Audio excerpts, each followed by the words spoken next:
Bonjour et bienvenue à cette formation Daikin e-Academy sur le thème des pertes de charge hydraulique et de la pression du circulateur.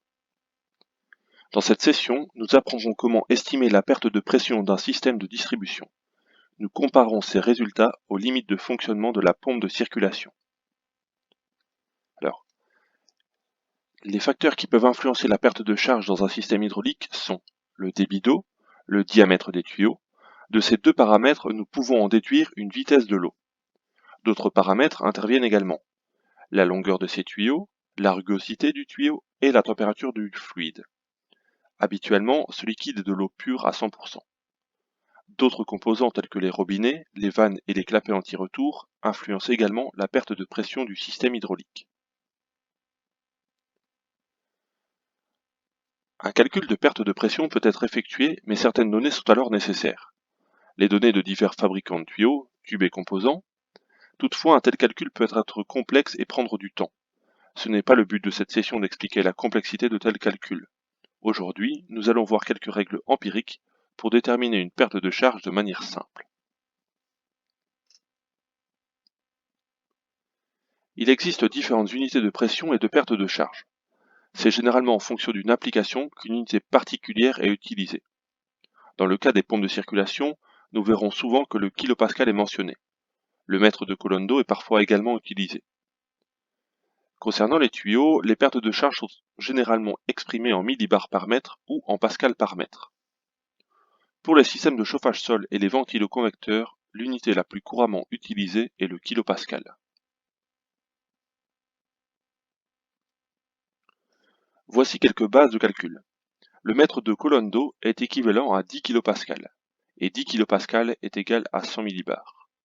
En d'autres termes, 1 kPa équivaut à 10 millibars. En fonction du fabricant, les pertes de charge peuvent être trouvées dans des graphiques ou des tableaux. Dans cet exemple graphique d'une tuyauterie pour plancher chauffant, nous retrouvons les pertes de charge pour des tuyaux en 14 par 2 et en 17 par 2. Il faut savoir que le 17 correspond au diamètre extérieur du tuyau et le 2 à l'épaisseur. En d'autres termes, le tuyau a un diamètre intérieur de 17 moins 2 fois 2, soit 13 mm. Pour le tuyau 14 par 2, le diamètre intérieur est donc de 10 mm. Dans ce graphique, à titre d'exemple, nous prenons un débit d'eau de 170 litres par heure. En prolongeant la ligne verticalement jusqu'à l'intersection avec la ligne représentant le tuyau 17 par 2, nous voyons que la perte de charge à ce débit d'eau dans le tuyau est de 120 pascal par mètre. Notez qu'il existe une autre grandeur mentionnée dans ce graphique. Nous voyons en effet que la vitesse de l'eau est également mentionnée. Dans notre exemple, la vitesse de l'eau dans le tube est d'environ 0,32 mètres par seconde. Cette valeur est donc bien inférieure à la vitesse de 1 mètre par seconde généralement autorisée dans du chauffage sol. Au moyen de ce tableau, nous allons pouvoir visualiser la perte de pression de la même manière. Pour un débit d'eau de 172 litres par heure et un tuyau de 16 mm, les pertes de charge sont d'environ 3 millibars par mètre. La vitesse de l'eau est également mentionnée et dans le cas présent de 0,42 mètres par seconde.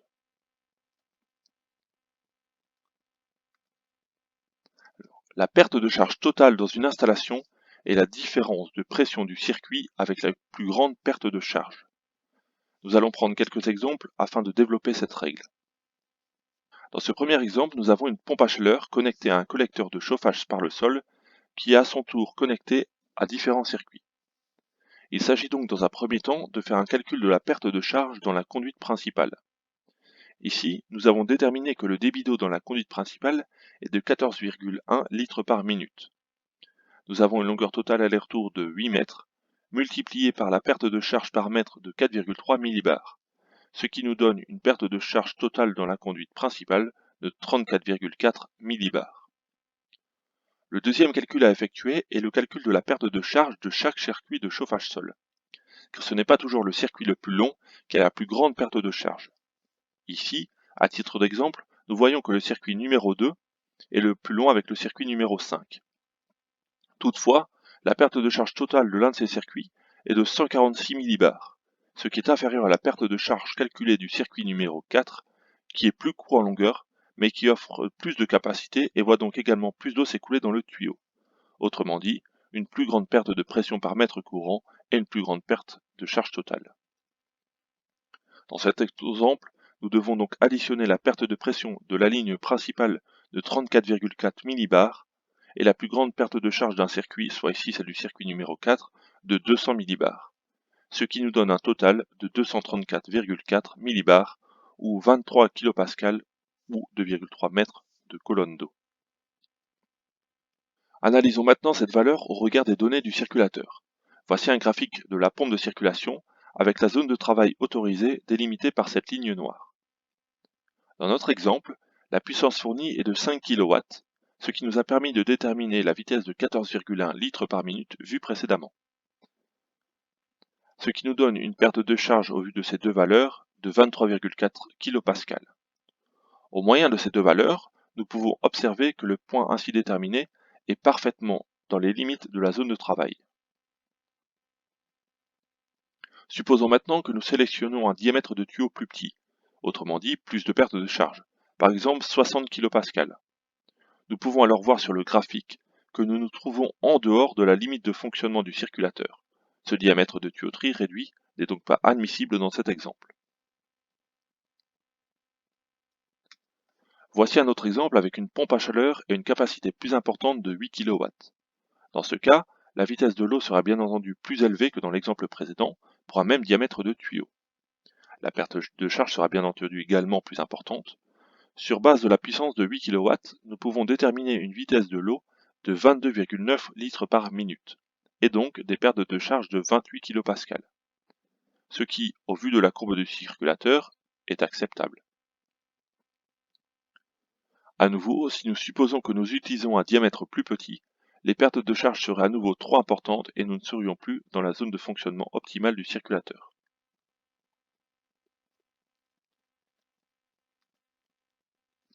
Voici un autre exemple avec une particularité.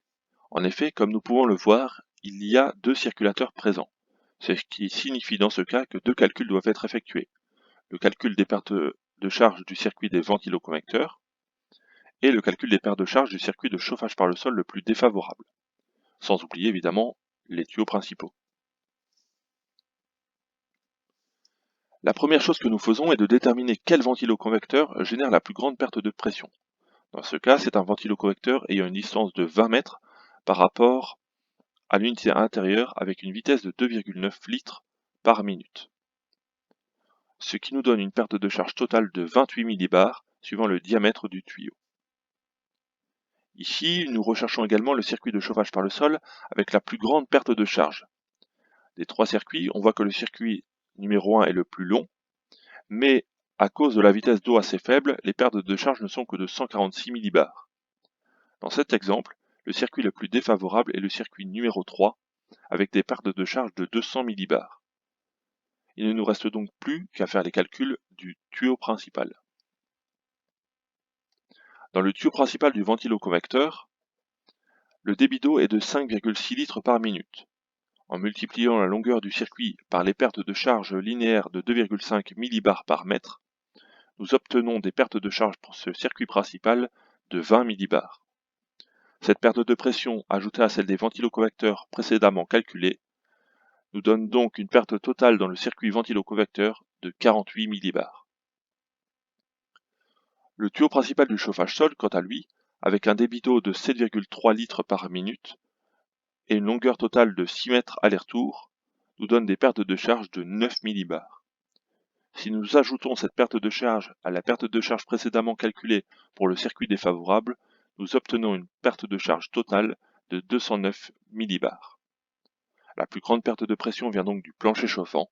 Si nous comparons cela avec le circuit des ventiloconvecteurs, nous avons une différence significative à la fois dans les débits d'eau et les pertes de charge. Alors dans ce cas, il suffit de vérifier si la caractéristique de la pompe de circulation correspond bien aux données que nous avons calculées. Sur base de la puissance estimée de 4,5 kW, nous obtenons un débit d'eau total du chauffage sol de 12,9 litres par minute, soit une perte de charge totale de 20,9 kPa. Nous sommes donc toujours bien dans la zone de fonctionnement du circulateur. La sélection est donc correcte. Alors voici quelques conseils. Ne raccordez jamais un diamètre de tuyau principal inférieur au diamètre de connexion de l'appareil. En fait, dans certains cas, le diamètre du tuyau doit même être une taille plus grand. Faites également attention au raccord des tuyaux composites. Ils ont une plus grande perte de charge que les systèmes de tuyaux métalliques, ce qui est lié au fait que les raccords sont placés dans le tuyau. Essayez toujours de limiter la longueur de la conduite principale. En ce qui concerne le chauffage au sol, il est recommandé d'utiliser au maximum 100 mètres de circuit en combinaison avec un tuyau 16 par 2 et 110 mètres pour un tuyau 17 par 2. Les tuyaux pour les ventiloconvecteurs doivent être en 18 par 2 ou en 20 par 2 selon le modèle, sélectionné sur base de la puissance à fournir. L'outil Heating Solution Navigator, ou HSN, est un logiciel spécialement développé pour l'utilisateur professionnel. Vous pouvez y sélectionner des pompes à chaleur, mais également vérifier si le circulateur présent dans nos pompes à chaleur HydroSplit est suffisamment puissant pour vaincre les pertes de charge de votre installation. Voici un exemple. La distance entre l'unité intérieure et l'unité extérieure est de 6 mètres et comprend 6 coudes. La tuyauterie est faite en cuivre, le fluide circulant dans l'installation est de l'eau pure, et le delta de l'émetteur est de 5 degrés Celsius, car il s'agit de chauffage par le sol. Supposons que nous utilisions un diamètre de tuyau de 31,75 mm ou 5/4 de pouce. Le logiciel nous communique alors les pertes de charge admissibles au niveau de mon émetteur, qui dans notre exemple est de 60,7 kPa. Merci pour votre attention. J'espère que cette session a contribué à mettre en lumière quelques règles de base de l'hydraulique et j'espère vous revoir prochainement dans l'un de nos autres webinaires. Merci et à bientôt.